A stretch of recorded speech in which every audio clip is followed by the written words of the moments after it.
Heart diseases जो होते हैं वो क्या पहले संकेत देते हैं या अचानक ही हो जाता है? दोनों तरीके का हो सकता है। हार्ट डिजीज़ अचानक से भी हो जाता है और पहले से संकेत भी देते हैं। अच्छा। दो तरीके का होता है। अगर कोई पेशेंट डायबिटीज़ वाले हैं, डायबिटीज़ है, ब्लड प्रेशर है, रिस्क फैक्टर्स है, तो उनको हो सकता है कि 2 साल 3 साल से चलने में हल्का सीने में दर्द हो रहा हो या जकड़न हो रहा हो। ये भी होता है। या चलने में केवल सांस फूल रहा हो, दर्द भी नहीं होता है। हाँ, चलने में दर्द नहीं भी होता है लेकिन चलने में सांस फूल रहा होता है। तो ये संकेत है हार्ट का, जो कि एक एक्सपर्ट डॉक्टर ही या कार्डियोलॉजिस्ट ही डिसाइड करते हैं और वो डिटेक्ट करते हैं कि नहीं, ये तो दर्द, ये प्रॉब्लम है हार्ट का, आप इसके लिए इन्वेस्टिगेट कराइए। क्योंकि आपको डायबिटीज़ है, आपको ब्लड प्रेशर है, आपको ओबेसिटी है, आपको 2 साल से चलने में सांस फूल रहा है, ये हार्ट का संकेत है, ये संकेत दे रहा है। तो आपको फर्दर इन्वेस्टिगेशन में जाना चाहिए, ईसीजी कराना चाहिए, इको कराना चाहिए, ट्रेडमिल टेस्ट कराना चाहिए, और इसमें अगर तब भी नहीं डिटेक्ट होता है तो फिर एंजियोग्राफी वगैरह भी होता कराना चाहिए। अच्छा, मतलब ये प्रोसेस और भी लंबा हो सकता है? ये प्रोसेस है। Step by step doctor decide करते हैं, एक्सपर्ट एडवाइस करते हैं। और दूसरा है अचानक से होता है। जब ऐसे भी पेशेंट्स देखे गए हैं जो कि बताते हैं कि मुझे कोई प्रॉब्लम पहले से नहीं है, ना ही डायबिटीज़ है, ना ही हाइपरटेंशन है, 45, 46, 40s के एज में है, और अचानक से रात में बहुत तेज़ दर्द हुआ और सांस फूलना शुरू हुआ और वो फिर हॉस्पिटल गए, वहाँ पर उनका ईसीजी हुआ और उनको हार्ट अटैक बताया गया।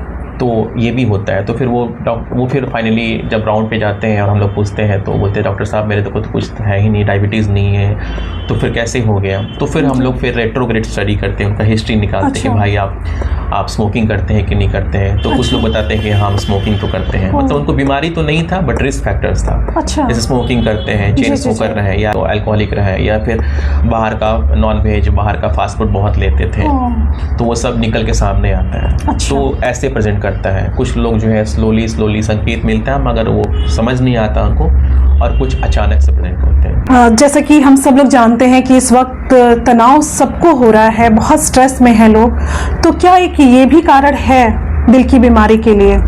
बिल्कुल, दिल की बीमारी के लिए यूजुअली लोग डायबिटीज़, हाइपरटेंशन को जिम्मेवार ठहराते हैं, ओबेसिटी को ठहराते हैं, हम लोग भी ठहराते हैं, बट कहीं ना कहीं वो स्ट्रेस, एंजाइटी और लैक ऑफ स्लीप से भी बहुत हद तक रिलेटेड है। क्योंकि अगर आप प्रॉपर स्लीप नहीं लेते हैं, एंजाइटी में रहते हैं, स्ट्रेसफुल लाइफ रहता है, तो ऐसे पेशेंट्स का heart rate, basal heart rate बोलते हैं, वो यूजुअली हाई रहता है, धड़कन का रफ्तार बहुत तेज से धड़कता रहता है। अच्छा।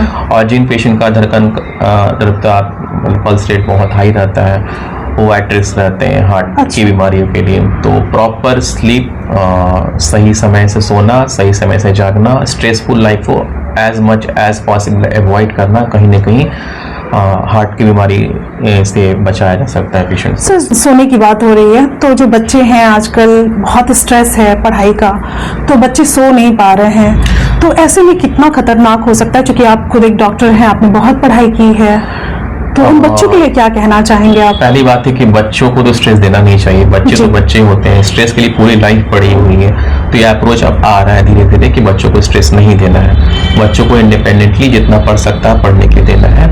हाँ, उसको बैड हैबिट से बचाना है, जैसे कि रात में बच्चा अगर मोबाइल स्क्रॉल कर रहा है तो उससे बचाना है। बच्चे को आदत दिलाना है, बच्चा जो चीज़ देखता है वही चीज़ सीखता है। बच्चे अगर पेरेंट्स को देख रहे हैं कि रात में स्क्रॉल कर रहे हैं तो बच्चा वह स्क्रॉल कर ही सोएगा। और बच्चे को बहुत ओवर बर्डन नहीं देना है पढ़ाई के लिए, उसके लिए बहुत लाइफ बचा हुआ है। तो स्ट्रेस नहीं देना है पढ़ाई के लिए, सबसे बड़ा बात है।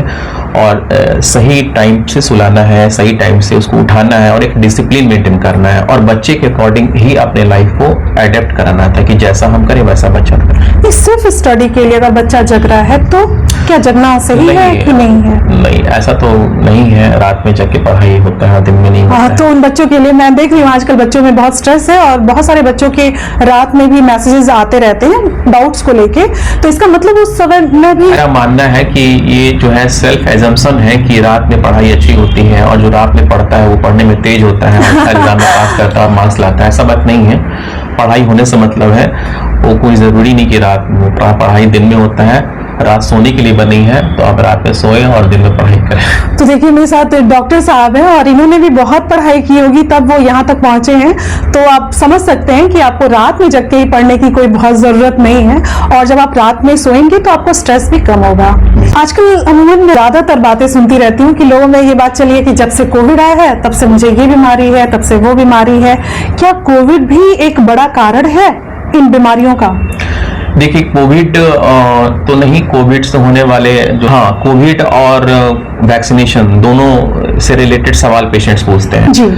तो कोविड में जब पेशेंट्स सफ़र किए थे उस टाइम तो पता नहीं चला था, बाद में जब पोस्टमार्टम का रिपोर्ट सब आया तो मालूम चला कि कोविड पेशेंट्स में हाइपर कोआगुलेशन सिंड्रोम हो जाते हैं, उसमें ब्लड का थक्का बनना शुरू हो जाता है और खून गाढ़ा हो जाता है, उसको आम भाषा में समझाएं तो जी। और गाढ़ा खून जो है ब्रेन स्ट्रोक, लकवा लगना या फिर हार्ट अटैक जिसको MI बोलते हैं, वो थक्के से ही बनती है जी। तो कोविड पेशेंट्स को फ्यूचर में हार्ट अटैक या स्ट्रोक होने की संभावना रहती है, बाकियों से ज्यादा रहती है। ये हुआ कोविड इन्फेक्शन का।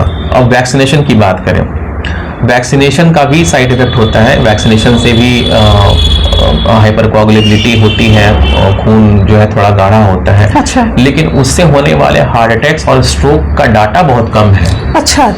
तो आप यूं उसको आम भाषा में समझे कि अगर एग्जांपल दे रहे हैं, फॉर एग्जांपल कि अगर 10,000 लोग का वैक्सीनेशन हुआ तो मुश्किल से एक आध लोग को हार्ट अटैक या फिर ब्रेन स्ट्रोक हुआ है। अच्छा। इससे कहीं ज्यादा ब्रेन स्ट्रोक और हार्ट अटैक बिना कोविड वैक्सीनेशन वाले का भी हुआ। अच्छा। लेकिन चूंकि लोग बोलते कि भाई उसको तो वैक्सीनेशन लगा था इसलिए उसको स्ट्रोक या हार्ट अटैक आया, वो जस्ट मिसलीड कर देता है। डाटा बताता है कि वैक्सीनेशन के कारण जो हार्ट अटैक या MI हुआ है वो उतना नहीं है। अच्छा। वो उतना सिग्निफिकेंट नहीं है, ठीक है, तो उसको जिम्मेवार नहीं ठहराना चाहिए। चूंकि हार्ट अटैक की बातें हो रही हैं तो इससे बचने की कुछ 3 बातें हमारे दर्शकों को बताएं। लाइफस्टाइल सबसे इम्पोर्टेंट है जी। लाइफस्टाइल, या तो आप यंग एज में है या फिर ओल्ड एज में, आपको लाइफस्टाइल मेंटेन करना पड़ेगा। हेल्दी फूड आपको यूज करना है, हेल्दी खाना खाना है, सबसे इम्पोर्टेंट है। दूसरा है कि अगर आप हेल्दी खाना खाएंगे तो ऑब्वियसली आपका बॉडी वेट कंट्रोल रहेगा। अच्छा। तो हेल्दी बॉडी वेट कंट्रोल रखना और स्ट्रेसफुल लाइफ से दूर रहना एज मच एज पॉसिबल। अभी का तो टाइम स्ट्रेसफुल है, बट आप जितना चाहे अवॉइड कर सकते हैं। ओवर थिंकिंग से बचना है, प्रॉपर स्लीप लेना है और स्ट्रेस से बचना है। जंक फूड नहीं खाना है, हेल्दी खाना खाना है, ओबेसिटी से बचना है, बॉडी वेट कंट्रोल करना है। इसके अलावा आप योगा वगैरह कर सकते हैं, वॉक कर सकते हैं, है ना डॉक्टर साहब? बॉडी वेट कंट्रोल रहेगा, स्ट्रेसफुल लाइफ। योगा करेंगे तो स्ट्रेस फ्री रहिएगा और बॉडी वेट कंट्रोल रहेगा, आप चलिएगा। तो स्टेप्स बहुत इंपॉर्टेंट है जी। अगर अचानक ही किसी को सीने में दर्द होने लगे तो उसे क्या करना चाहिए? पेशेंट अगर 30 से ऊपर है जी और उसको अचानक से बहुत तेज दर्द होता है सीने में, तो सबसे पहले तो उनको एक एक्सपर्ट डॉक्टर से मिलना है जहाँ पर उसका प्रॉपर ECG और कुछ बेसिक इन्वेस्टिगेशन हो सके। क्लिनिकली देख के डॉक्टर डिसाइड कर लेते हैं कि क्या क्या करना है जी।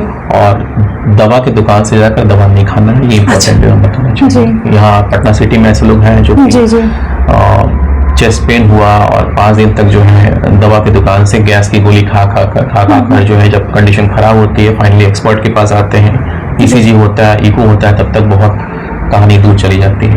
वो है कि दवा की दुकान से सेल्फ मेडिकेशन नहीं करना है, एक्सपर्ट ओपिनियन लेना है। थोड़ा समय वेट कर लें लेकिन डॉक्टर से ही मिले। अगर रात हो गई है और आप नहीं पहुंच पा रहे हैं, रात है तो फिर इमरजेंसी खुली है ना। आप बहुत ब्लेस्ड हैं, आप पटना में रहते हैं, आपके आसपास बहुत हॉस्पिटल्स है, गवर्नमेंट हॉस्पिटल। अगर आप फाइनेंशियली वीक हैं तो आपके पास NMCH है, GGS हॉस्पिटल है, IGIC बहुत अच्छा हार्ट हॉस्पिटल है, IGMS है, PMCH है, इतना सारा हॉस्पिटल है, 24 घंटा वर्क करता है और सारे डॉक्टर्स अच्छे होते हैं वहाँ पर। आप रात के 2 बजे भी जाएंगे तब भी आपको इन्वेस्टिगेट कर लिया जाएगा, आपका डायग्नोसिस बन जाता है। बहुत अच्छी बात कही डॉक्टर साहब ने, क्योंकि हर जगह सरकार बहुत सारी सुविधाएं चला रखी है, बस आपको जाने की देरी है। रही बात, लोग सरकारी हॉस्पिटल में इसलिए नहीं जाते हैं कि उन्हें वेट करना पड़ता है, उन्हें कतारों में खड़े रहना पड़ता है। तो मेंटेलिटी चेंज करना है थोड़ा जी। कतारों में तो लोग आजकल बाबा के पास भी जाते हैं और सुबह के 5 बजे से जो है लाइन लगाते हैं, तो आप और झूले छाप के पास भी जाते हैं। ऐसे पेशेंट हमारे पास आए हैं कि सुबह में 5 बजे जो है नंबर लगाया हमने, तो शाम को 4 बजे मेरा नंबर आया और वो झोला छाप ही रहते हैं। अच्छा। तो उस मेंटालिटी को चेंज करना है, क्योंकि वेट तो लोग कर ही रहे हैं, सब जगह कर रहे हैं, बिल्कुल आपको कहीं भी वेट करना ही पड़ेगा। अगर आपको किसी तरह का प्रॉब्लम होता है, आप एक्सपर्ट ओपिनियन लीजिए, आपके पास बहुत ऑप्शन है। चूंकि अब वीडियो खत्म करना है डॉक्टर साहब, तो कौन सा ऐसा महत्वपूर्ण संदेश है जो आप हमारे दर्शकों को देना चाहेंगे? देखिए, हार्ट की बीमारियां जो है वो एक लाइफ थ्रेटनिंग कंडीशन है, मतलब जिसे जान चली जाती है। तो जान जब चली जाती है तो ये तो बहुत इंपॉर्टेंट है। जब भी आप सिम्टम्स महसूस करें हार्ट का, छाती में दर्द हो, सांस फूलना हो, तो आप हमेशा एक्सपर्ट ओपिनियन लें। आपके पास बहुत ऑप्शंस है, गवर्नमेंट हॉस्पिटल का ऑप्शंस है, बहुत गवर्नमेंट हॉस्पिटल्स हैं। आप एक्सपर्ट ओपिनियन लीजिए और उसके अकॉर्डिंग काम कीजिए। कभी भी दवा के दुकान से या फिर झोला छाप के पास या फिर सेल्फ मेडिकेशन नहीं करें, यही संदेश रहेगा आप लोग। ये सारी बीमारियां जो है वो आपको क्रिटिकल कर देंगी, आपको और ज्यादा परेशान कर देंगी अगर आप एक्सपर्ट्स के पास नहीं जाते हैं और शॉर्टकट का रास्ता अपनाते हैं। तो आप जाहिर सी बात है कि आपका जो शरीर है उसे आप थ्रेटनिंग कर रहे हैं, उसे नुकसान पहुंचा रहे हैं। तो डॉक्टर्स के साथ की बातें माने और अपने स्वास्थ्य का जरूर ख्याल रखें। उम्मीद है कि ये जो वीडियो है आपको पसंद आया होगा। अगर आपकी कोई भी क्वेरीज है, कुछ आप जानना चाहते हैं हार्ट डिजीज से रिलेटेड, बीपी से रिलेटेड, या जो डॉक्टर साहब ने जो भी बताया है, अगर आप इससे रिलेटेड और भी कुछ जानना चाहते हैं तो आप हमें मैसेज कर सकते हैं। हम आपकी बात डॉक्टर साहब से करवा देंगे। और मिलते हैं अगले वीडियो में, तब तक जय हिंद, जय भारत।